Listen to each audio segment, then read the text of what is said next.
بسم اللہ الرحمن الرحیم۔ سامعین کرام، آپ سن رہے ہیں اردو ناول آئینہ خانہ سے اقتباس ایک کہانی زن تماشا، جس کے مصنف ہیں مرزا امجد بیگ، اور یہ اس سلسلے کی دوسری قسط ہے۔ مجھے امید ہے آپ کو میری یہ کاوش بھی پسند آ رہی ہوگی۔ آپ نے اگر ابھی تک میرا چینل کہانی گھر سبسکرائب نہیں کیا تو ابھی میرے چینل کو سبسکرائب کر کے بیل آئیکن پر کلک کر دیجئے تاکہ آنے والی ہر نئی کہانی کی اطلاع بر وقت آپ تک پہنچ سکے۔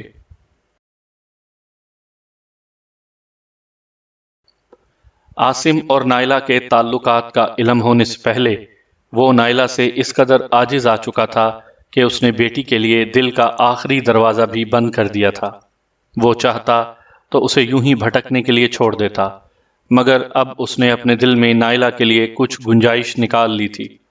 پچھلے دنوں جب اس کی طبیعت بہت زیادہ خراب رہنے لگی تھی تو اس نے حالات و واقعات کے پیش نظر بہت اہم فیصلے کیے تھے۔ اپنی تمام منقولہ و غیر منقولہ جائیداد اس نے سلطانہ کے نام کر دی تھی۔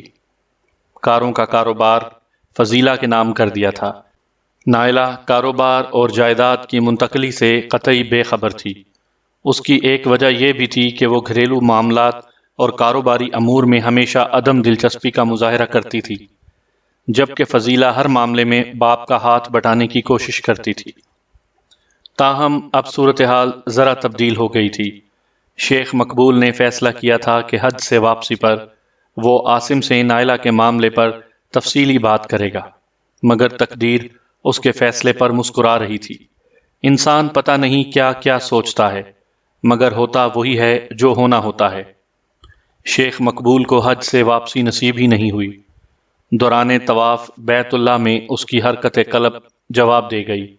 اس کی تو لاش بھی واپس نہ آ سکی۔ وہیں اجتماعی تدفین ہوئی۔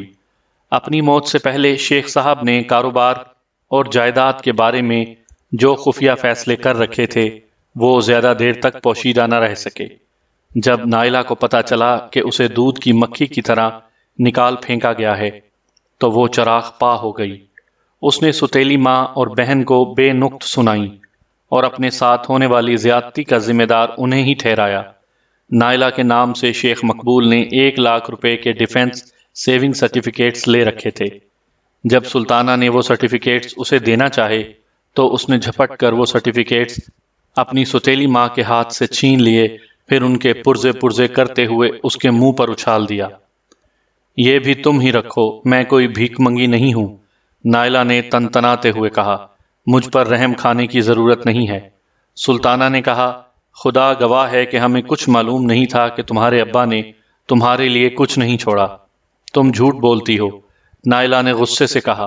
مال و جائیداد اس نے تمہارے نام کر دیا، تم اس بات سے بھی بے خبر نہیں ہو کہ سارا بزنس تمہاری بیٹی کے نام ہو چکا ہے۔ مجھے جھوٹی تسلیاں دینے کی ضرورت نہیں ہے۔ ستیلے آخر ستیلے ہی ہوتے ہیں۔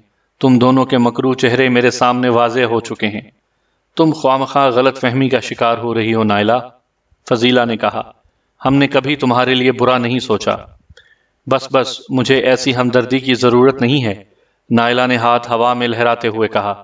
میرا باپ اتنا برا نہیں تھا، مگر تم دونوں کے ہاتھوں میں کھلونا بن گیا تھا۔ جس طرح میں بے گھر و بے آسرا ہوئی ہوں، خدا تمہیں بھی غارت کرے، کوڑی کوڑی کو محتاج ہو جاؤ تم دونوں۔ کیسی باتیں کرتی ہو بیٹی؟ سلطانہ نے نائلہ کے رویے کو نظر انداز کرتے ہوئے کہا۔ تم بے گھر و بے آسرا کیوں ہونے لگیں؟ کس کی مجال ہے جو تمہیں اس گھر سے نکالے؟ یہ گھر تمہارا بھی اتنا ہی ہے جتنا فضیلہ کا ہے۔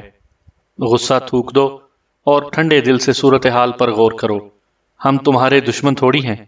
نائلہ نے عجیب سے لہجے میں کہا، خوب، بہت خوب، چپکے چپکے دشمنی بھی کر ڈالی اور دشمن بھی نہیں ہے۔ میں ایسے لوگوں کو اپنا محسن کس طرح مان لوں جنہوں نے مجھے میرے حق وراثت سے محروم کر دیا؟ سلطانہ نے اسے بازو سے پکڑ کر اپنی طرف کھینچتے ہوئے کہا، ہماری نیت پر شک نہ کرو بیٹی، میرے لیے تم کسی بھی طرح فضیلہ سے کم نہیں ہو۔ وہ ہاتھ جھٹک کر بولی، میں اب آپ لوگوں کی باتوں میں آنے والی نہیں ہوں، تم سمجھنے کی کوشش کرو۔ اب سمجھنے کے لیے کیا بچا ہے؟ وہ فضیلہ کی بات کو کاٹتے ہوئے بولی، سب کچھ آپ لوگوں کو مبارک ہو، میں بھی اپنا کچھ نہ کچھ انتظام کر ہی لوں گی۔ نادانی کی باتیں نہ کرو نائلہ، سلطانہ نے قدرے نرم لہجے میں کہا۔ تم کہیں نہیں جاؤ گی۔ میں جاؤں گی اور ضرور جاؤں گی۔ تم اس وقت غصے میں ہو، میرا مشورہ ہے کہ اپنے کمرے میں جا کر آرام کرو، صبح اس موضوع پر بات کریں گے۔ سلطانہ نے تسلی آمیز انداز میں کہا۔ نائلہ کوئی جواب دیے بغیر اپنے کمرے کی طرف بڑھ گئی، تاہم وہ دل میں فیصلہ کر چکی تھی کہ اب اس گھر میں زیادہ دیر نہیں ٹکے گی۔ دوسرے روز اس نے عاصم سے ملاقات کی۔ یہ ملاقات آفس کے بجائے ایک ریستوران میں ہوئی تھی۔ شیخ مقبول کی موت کو لگ بھگ 2 ماہ گزر چکے تھے۔ عاصم درانی تمام صورتحال سے بخوبی آگاہ ہو چکا تھا۔ اس کا منصوبہ خاک میں مل گیا تھا۔ جس کشتی پر سوار ہو کر اس نے منزل پر پہنچنا چاہا تھا، بیچ سمندر میں اس کشتی میں اچانک ایک شگاف پیدا ہو گیا تھا۔ منزل کے حصول سے زیادہ اب اسے اپنی بقا کی فکر تھی۔ اس کے منصوبہ ساز ذہن نے فوراً ایک اور ترکیب سوچ لی۔ وہ رفتہ رفتہ نائلہ سے دور ہونے لگا۔ اس کے برعکس اس کی ساری توجہ اب سلطانہ کی خوشنودی حاصل کرنے میں لگی ہوئی تھی۔ اس مرتبہ وہ فضیلہ کو براستہ سلطانہ شکار کرنا چاہتا تھا۔ سلطانہ کی نظروں میں اپنی اہمیت کو ثابت کرنے کے لیے وہ رات دن شیخ موٹرز کی ترقی کے لیے محنت کر رہا تھا۔ اس نے کام کو اس طرح خود پر لاد رکھا تھا کہ اس سلسلے میں سلطانہ یا فضیلہ کو شیخ مقبول کی کمی کا احساس نہیں ہونے دیا تھا۔ نائلہ کی اب اس کی نظر میں کوئی وقت نہیں رہی تھی۔ وہ ایک پٹے ہوئے مہرے سے زیادہ اہمیت نہیں رکھتی تھی۔ تم کچھ بدلے بدلے سے لگ رہے ہو، نائلہ نے عاصم سے کہا۔ کافی دنوں سے میں محسوس کر رہی ہوں کہ تم مجھ پر توجہ نہیں دے رہے ہو۔ وہ نظریں چراتے ہوئے بولا، تمہیں غلط فہمی ہوئی ہے، ایسی تو کوئی بات نہیں ہے۔ پھر کیا بات ہے؟ اس نے بات بناتے ہوئے کہا، شیخ صاحب کی وفات کے بعد آفس کا کام اس قدر بڑھ گیا ہے کہ جہنم میں گیا آفس اور کام۔ وہ قطع کلامی کرتے ہوئے بولی، بس اب تم یہ کام نہیں کرو گے۔ کیا مطلب؟ عاصم نے سوالیہ نظروں سے اس کی جانب دیکھا۔ میں نے گھر چھوڑنے کا فیصلہ کر لیا ہے، نائلہ نے 2 ٹوک لہجے میں کہا۔ تم تو جانتے ہی ہو کہ ڈیڈی نے میرے ساتھ کتنی زیادتی کی ہے۔ عاصم نے کہا، مجھے سب معلوم ہے، مگر آنٹی سلطانہ اور فضیلہ اتنی بری نہیں ہیں، تمہیں جذباتی ہونے کی ضرورت نہیں۔ تم اسے جذباتی ہونا کہہ رہے ہو؟ وہ غصے سے بولی، اور ان سازشیوں کو اچھا کہہ رہے ہو؟ مجھے تم سے اس بات کی توقع نہیں تھی۔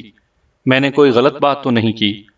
تم ان کا نمک کھاتے ہو، اسی لیے تمہارے منہ میں انہی کی زبان بولتی ہے۔ عاصم نے نائلہ کو غصے میں دیکھا تو سمجھ گیا کہ اس سے پیچھا چھڑانے کا یہ مناسب ترین موقع ہے۔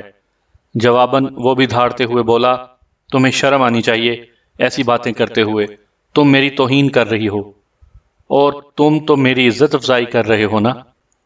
وہ ترکی با ترکی بولی، ان لوگوں کی وفاداری میں اپنی محبت کی بھی پرواہ نہیں ہے تمہیں۔ مجھے اپنی محبت کی پرواہ ہے، اسی لیے تو کہہ رہا ہوں۔ کیا خاک پرواہ ہے؟ تمہارا دماغ خراب ہوا ہے، تم اس وقت غصے میں ہو، اس لیے تم سے عقل کی بات نہیں ہو سکتی۔ دماغ تو نائلہ کا واقعی خراب ہو رہا تھا۔ اس پر عاصم بھی خاطر خواہ اس کی حوصلہ افزائی نہیں کر رہا تھا، اس سے ہمدردی جتانے کے بجائے اس کے دشمنوں کی حمایت کر رہا تھا۔ وہ کیسے برداشت کر سکتی تھی، اور وہ بھی ایک ایسا شخص جسے وہ اپنا سب کچھ سمجھتی تھی۔ اسے تو مان تھا کہ وہ اس کے اشارہ ابرو پر سر تسلیم خم کر دے گا۔ اس نے عاصم سے 2 ٹوک بات کرنے کا فیصلہ کر لیا۔ اگر نائلہ کو عاصم کی کھوکھلی محبت کا علم ہوتا تو وہ اس انداز میں کبھی بات نہ کرتی۔ میں دودھ پیتی بچی نہیں ہوں، اور نہ ہی اس وقت میں تمہارے پاس عقل سیکھنے آئی ہوں، نائلہ نے ترش لہجے میں کہا۔ تم کل سے شیخ موٹرز کا رخ نہیں کرو گے، اور نہ ہی ان دونوں سے کوئی تعلق واسطہ رکھو گے۔ بے وقوفی کی باتیں مت کرو۔ بس میں نے کہہ دیا ہے نا، سوچنے سمجھنے کا وقت گزر چکا ہے۔ میں ان لوگوں پر لعنت بھیج رہی ہوں، تم بھی ان سے الگ ہو جاؤ۔ ہم دونوں مل کر اپنی زندگی خود اپنی محنت سے بنائیں گے۔ ہمیں کسی کی خیرات پر پلنے کی ضرورت نہیں ہے۔ عاصم نے کہا، اتنا بڑا فیصلہ کرنے سے پہلے ایک مرتبہ پھر سوچ لو۔ تم اپنے ہاتھوں سے اپنے پاؤں پر کلہاڑی مار رہی ہو۔ مجھے کسی نقصان کی پرواہ نہیں ہے۔ عاصم رفتہ رفتہ اسے اسی طرف لا رہا تھا جہاں پہنچ کر اس سے پیچھا چھڑانا آسان ہو جاتا۔ وہ اس کی عادت سے بخوبی واقف تھا۔ وہ کوئی اٹل فیصلہ جب کر لیتی تھی تو پھر کسی بھی قیمت پر پیچھے نہیں ہٹتی تھی۔ وہ بہت سنبھل کر اپنے مہرے چل رہا تھا۔ بسات بتا رہی تھی کہ نائلہ کو شے مات کا وقت آن پہنچا ہے۔ عاصم نے کہا تمہیں تو کسی نقصان کی پرواہ نہیں ہے، مگر میں تمہیں برباد ہوتے ہوئے نہیں دیکھ سکتا، مجھے تم سے بڑی ہمدردی ہے۔ جانے یہ عاصم کے الفاظ کا اثر تھا یا اس کے لہجے کا کہ نائلہ چیخ کر بولی، میں تھوکتی ہوں تمہاری ہمدردی پر، مجھے تو غرور تھا کہ تم مجھ سے محبت کرتے ہو، تم میری بات کو غلط معنی پہنا رہی ہو، میرے خلوص کا مذاق اڑا رہی ہو۔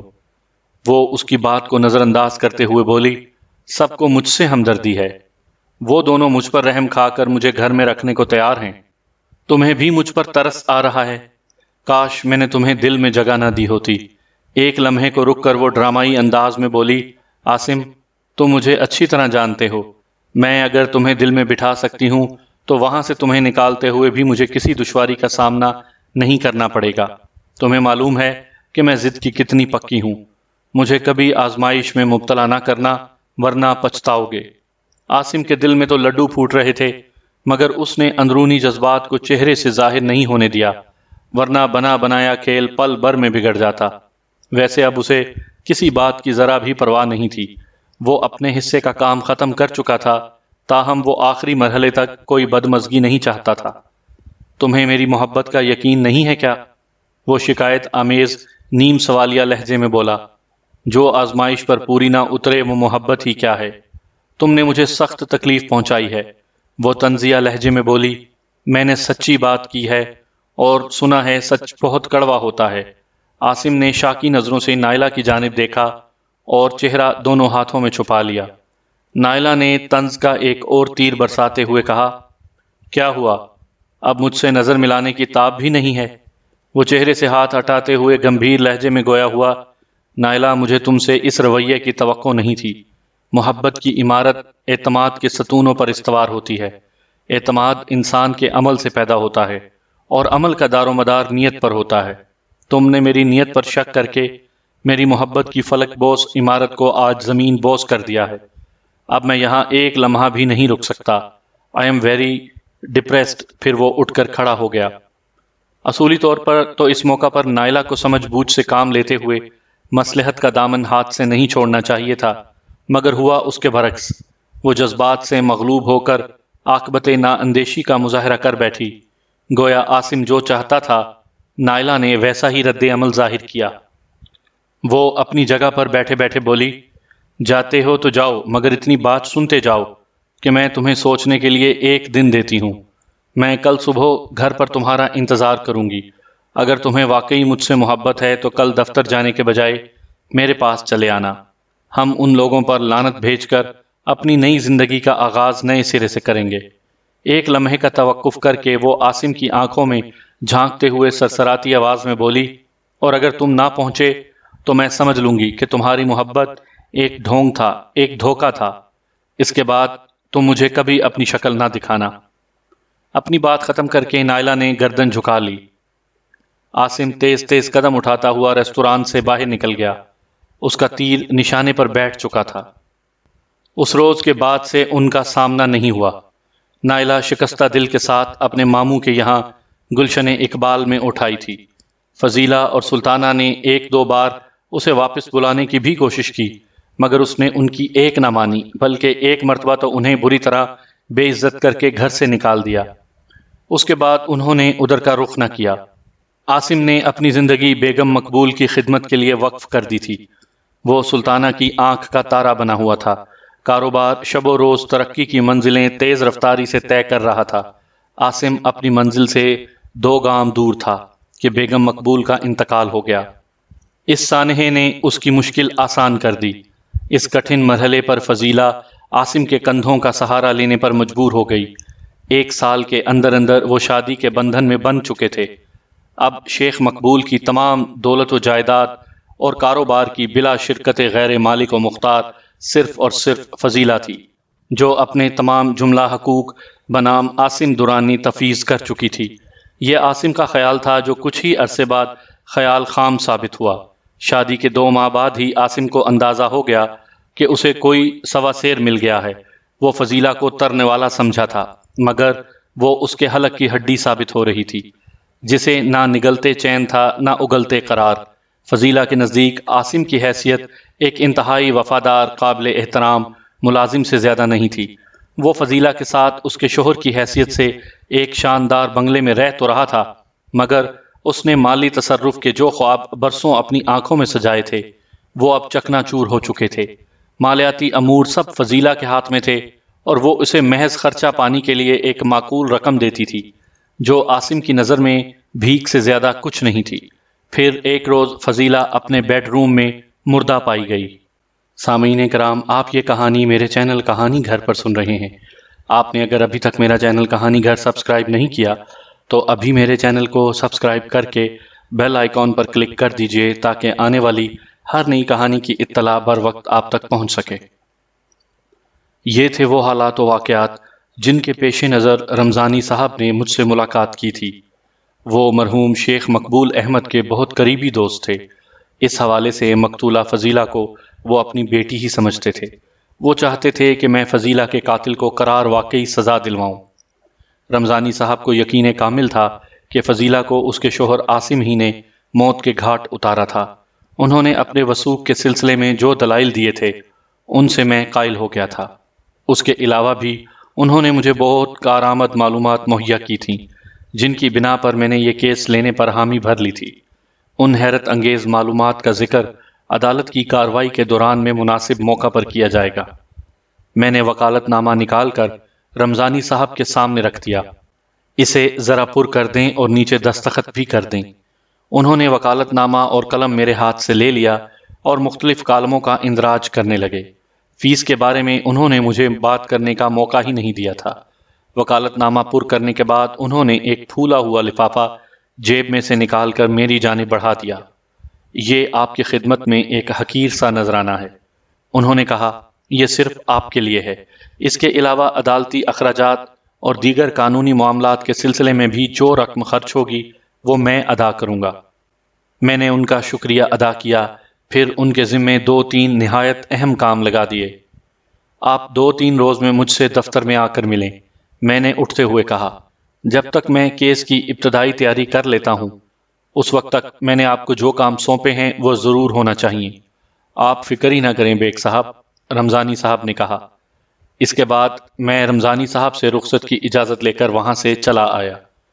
میں نے رمضانی صاحب سے جو معلومات حاصل کرنے کو کہا تھا اگر وہ اس میں کامیاب ہو جاتے تو کیس پر ہماری گرفت خاصی مضبوط ہو سکتی تھی۔ میں اپنی پوری تسلی کرنے کے بعد ہی مقدمہ دائر کرنا چاہتا تھا۔ اس سلسلے میں تھوڑی بہت بھاگ دوڑ مجھے بھی کرنا تھی۔ سب سے پہلے تو متعلقہ تھانے جا کر مبینہ قتل کے بارے میں اب تک ہونے والی تفتیش کے بارے میں واقفیت حاصل کرنا تھی۔ دوسرے روز عدالتی مصروفیات سے فارغ ہونے کے بعد میں اپنے آفس آیا۔ پھر واپسی پر گھر جاتے ہوئے میں تھانے پہنچ گیا۔ متعلقہ تھانے کا انچارج میرا جاننے والا تھا۔ اس سے مجھے جو معلومات حاصل ہوئیں وہ خاصی مایوس کن تھیں۔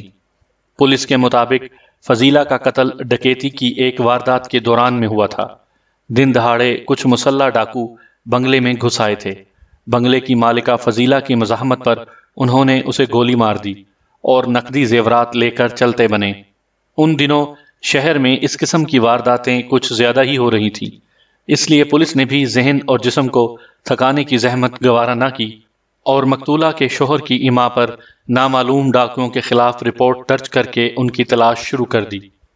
میں نے تھانہ انچارج سے پوچھا، اور آپ کی تلاش ہنوز جاری ہے؟ وہ میرے لہجے کے طنز کو سمجھ گیا، بولا، بیگ صاحب آپ تو جانتے ہیں کہ ہمارے پاس کوئی ایک مسئلہ نہیں ہوتا کہ تھانے کی ساری نفری اس مسئلے کو حل کرنے کے لیے لگا دیں۔ پھر جب مدعی ہی سست ہو تو پولیس کیا کر سکتی ہے؟ کیا مطلب ہے آپ کا؟ تھانہ انچارج نے بتایا، وہ جی مقتولہ کا شوہر تو ایک مرتبہ بھی یہ پوچھنے نہیں آیا کہ اس کے بیوی کے قاتل گرفتار ہوئے ہیں یا نہیں۔ اس کے جواب نے مجھے چونکا دیا تھا، گویا وہ رمضانی صاحب کے موقف کی تصدیق کر رہا تھا۔ میں نے پوچھا، سنا ہے ڈاکو جاتے جاتے بھاری مالیت کے طلائی زیورات اور کچھ نقدی بھی لے گئے ہیں؟ آپ نے ٹھیک سنا ہے۔ آپ کو واردات کی اطلاع کس نے دی تھی؟ مقتولہ کے شوہر عاصم درانی نے۔ وہ روانی میں کہہ گیا، پھر ذرا سنبھل کر بولا، سب ہم سے ہی پوچھتے جائیں گے یا اپنی آمد کا مقصد بھی بتائیں گے جناب؟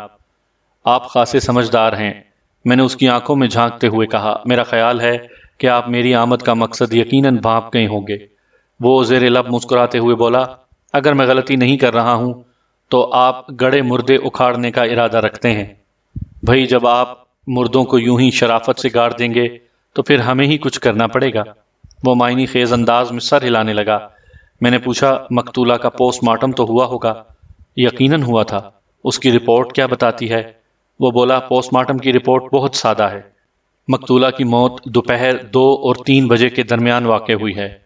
اس کے سینے سے .25 کے پسٹل کی 2 گولیاں برآمد ہوئیں۔ ایک گولی دل میں پیوست ہو گئی تھی، جبکہ دوسری گولی نے بائیں پھیپھڑے کو مجروح کر دیا تھا۔ عام طور پر پولیس والوں سے کوئی بات اگلوانا، اور وہ بھی کسی وکیل کا، جوئے شیر لانے کے مترادف ہوتا ہے۔ پولیس والے وکیلوں کو اپنا دشمن سمجھتے ہیں، مگر یہاں معاملہ بہت مختلف تھا۔ متعلقہ تھانہ انچارج میرا درینہ شناسہ تھا اور ہمارے درمیان خاصی بے تکلفی پائی جاتی تھی۔ قاتل کو کیفر کردار تک پہنچانا چاہتا ہوں، میں نے عام سے لہجے میں کہا۔ کوئی اشارہ تو دیں۔ مدعی سست، گواہ چست۔ آئی سی، اس نے ایک طویل سانس خارج کرتے ہوئے کہا، مگر سوچ سمجھ کر اس کیس میں ہاتھ ڈالیے گا، مجھے کامیابی کے امکانات بہت کم نظر آ رہی ہیں۔ میں اس سے ہاتھ ملانے کے بعد تھانے سے نکل آیا۔ 4 روز کے بعد رمضانی صاحب نے میری مطلوبہ معلومات مجھے فراہم کر دیں، اور کچھ اپنی بات مکمل کرنے کے بعد انہوں نے پوچھا، فی الحال یہی کافی ہے؟ میں نے کہا، اگر اور کسی چیز کی ضرورت محسوس ہوئی تو آپ کو ضرور زحمت دوں گا۔ آپ کب تک مقدمہ دائر کریں گے؟ میں نے حساب لگانے کے بعد کہا، 1-2 روز میں، مگر آپ کو بہت محتاط رہنے کی ضرورت ہے۔ عاصم کو کسی بھی طرح اس معاملے کی بھنک نہیں پڑنا چاہیے، ورنہ وہ محتاط ہو جائے گا۔ آپ بے فکر ہو جائیں، میں آپ کی ہدایات پر سختی سے عمل کروں گا۔ رمضانی صاحب نے کہا، پھر شکریہ ادا کرنے کے بعد رخصت ہو گئے۔ میں نے پوری تیاری کے بعد مقدمہ دائر کر دیا۔ عدالت نے ملزم عاصم درانی کے وارنٹ گرفتاری جاری کر دیے اور متعلقہ تھانے کو ہدایت کی کہ وہ جلد از جلد ملزم کو عدالت میں پیش کرے۔ تیسرے روز ملزم عاصم درانی آہنی زیور پہنے عدالت کے کمرے میں موجود تھا۔ تفتیشی افسر ایک ASI تھا۔ اس نے ملزم کو جج کے روبرو پیش کر کے 7 روز کا ریمانڈ حاصل کر لیا۔ میرے لیے یہ 7 روز بڑی اہمیت کے حامل تھے۔ عاصم قانون کی گرفت میں آ چکا تھا، اس کی طرف سے میں بے فکر ہو گیا تھا۔ اس دوران میں نے دوسرے کام بخوبی نمٹا لیے۔ پولیس نے اپنی تفتیش مکمل کرنے کے بعد عدالت میں چالان پیش کر دیا۔ پولیس نے جائے واردات پر جو رپورٹ تیار کی تھی، اس میں کچھ رد و بدل کر کے چالان پیش کیا تھا۔ پولیس کے بیان کے مطابق نہ تو آلہ قتل برآمد ہوا تھا اور نہ ہی ملزم نے اس قتل کا اقرار کیا تھا۔ پولیس نے اپنی رپورٹ میں وہی موقف اختیار کیا تھا اور فضیلہ کے مبینہ قتل کو ڈاکوؤں کی کار فرمائی قرار دیا تھا۔ اس رپورٹ میں یقین دہانی کرائی گئی تھی کہ مذکورہ نامعلوم ڈاکوؤں کی گرفتاری کے لیے پولیس باقاعدگی سے چھاپے مار رہی ہے۔ مقدمے کی ابتدائی کارروائی مکمل ہونے کے بعد عدالت نے فرد جرم عائد کر دی اور باقاعدہ سماعت کے لیے تاریخ دے دی۔ آئندہ پیشی پر ملزم عاصم درانی نے صحت جرم سے انکار کر دیا۔ ایک بات کی وضاحت کرتا ہوں کہ عام طور پر فوجداری مقدمات میں استغاثہ کی طرف سے مقدمے کی پیروی سرکاری وکیل کرتا ہے، مگر یہ کوئی فارمولہ نہیں ہے۔ مدعی چاہے تو اپنی مرضی سے مقدمے کی پیروی کے لیے پرائیویٹ وکیل کی خدمات بھی حاصل کر سکتا ہے۔ وکیل سرکار کا تاثر کچھ اچھا نہیں ہے، اس لیے عموماً پرائیویٹ وکیل ہی کو ترجیح دی جاتی ہے۔ البتہ جو لوگ پرائیویٹ وکیلوں کی بھاری فیس ادا کرنے کی استطاعت نہیں رکھتے، وہ سرکاری وکیل پر ہی تکیہ کرنے کے لیے مجبور ہوتے ہیں۔ اس کیس میں وکیل استغاثہ تھا۔ عاصم نے اپنے لیے وکیل صفائی کا انتظام کر لیا تھا۔ جج کی ہدایت پر ملزم عاصم درانی ملزموں کے کٹہرے میں آ کر کھڑا ہوا۔ اس نے سچ بولنے کا حلف اٹھایا، پھر فرد جرم کی تردید کرتے ہوئے بیان دیا، وقوعہ کے روز حسب معمول میں اپنے ایک دوست کے ساتھ لنچ کے لیے دفتر سے باہر گیا ہوا تھا۔ میں لنچ سے واپس آیا تو میری سیکرٹری نے بتایا کہ کسی خاتون نے فون کر کے اطلاع دی تھی کہ میرے گھر میں مسلح ڈاکو گھس آئے ہیں اور فائرنگ کی آواز آ رہی ہے۔ یہ اطلاع ملتے ہی میں فوراً گھر روانہ ہو گیا، مگر مجھے وہاں پہنچنے میں خاصی تاخیر ہو چکی تھی۔ ڈاکو اس سے پہلے ہی اپنا کام کر کے جا چکے تھے۔ بیڈ روم میں فضیلہ کی لاش پڑی تھی اور زیورات اور نقدی وغیرہ سب غائب تھے۔ اس کے بعد میں نے فوراً پولیس کو اطلاع کر دی۔ وہ اپنا بیان ختم کر چکا تو وکیل صفائی نے اس کے پاس جا کر ایک دو رسمی سوالات کیے۔ عاصم صاحب، کیا آپ بتا سکتے ہیں کہ فون پر آپ کو ڈکیتی کی اطلاع دینے والی خاتون کون تھیں؟ وہ پر اعتماد لہجے میں بولا، فون میری سیکرٹری کنول نے سنا تھا، میں اس وقت لنچ پر تھا، دفتر سے باہر۔ آپ نے اپنے بیان میں بتایا ہے کہ اطلاع دینے والی عورت نے کہا تھا کہ اس نے ڈاکوؤں کو آپ کے گھر میں گھستے ہوئے دیکھا ہے اور گولیاں چلنے کی آواز بھی سنی ہے۔ وکیل صفائی نے پوچھا، اس کا مطلب ہے کہ فون کرنے والی عورت آپ کے گھر کے قریب ہی رہتی ہے؟ بظاہر تو ایسا ہی لگتا ہے۔ آپ نے اپنے اڑوس پڑوس سے معلوم کیا تھا؟ جی ہاں، وہ اثبات میں سر ہلاتے ہوئے بولا، میں نے بھی سبھی سے پوچھا تھا اور پولیس والوں نے بھی خاصی پوچھ گچھ کی تھی، مگر سب نے اس فون سے لا علمی کا اظہار کیا تھا۔ عاصم صاحب، وکیل نے سوال کیا، آپ نے ابھی معزز عدالت کو بتایا ہے کہ جب آپ وقوعہ کے روز لنچ سے واپس آئے تو آپ کو اس واردات کی اطلاع ملی۔ آپ کو کچھ اندازہ ہے کہ آپ کی واپسی کتنے بجے ہوئی تھی؟ وہ جلدی سے بولا، مجھے اچھی طرح یاد ہے، اس وقت 3:30 بجے کا وقت تھا۔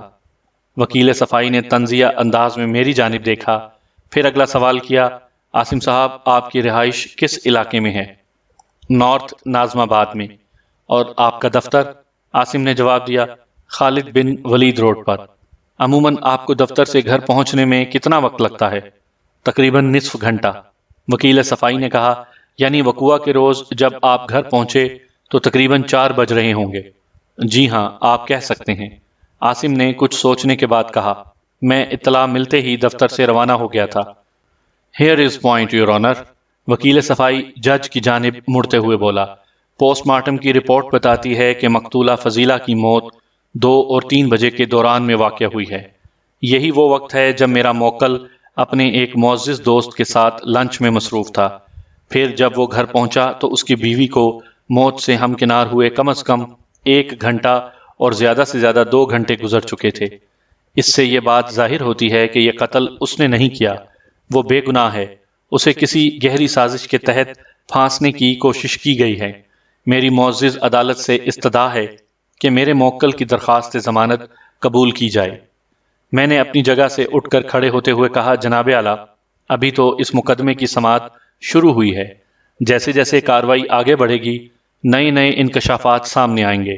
ابھی تو استغاثہ کے گواہوں کے بیان بھی نہیں ہوئے، پھر ملزم کی جائے وقوعہ سے غیر حاضری بھی ثابت نہیں ہوئی۔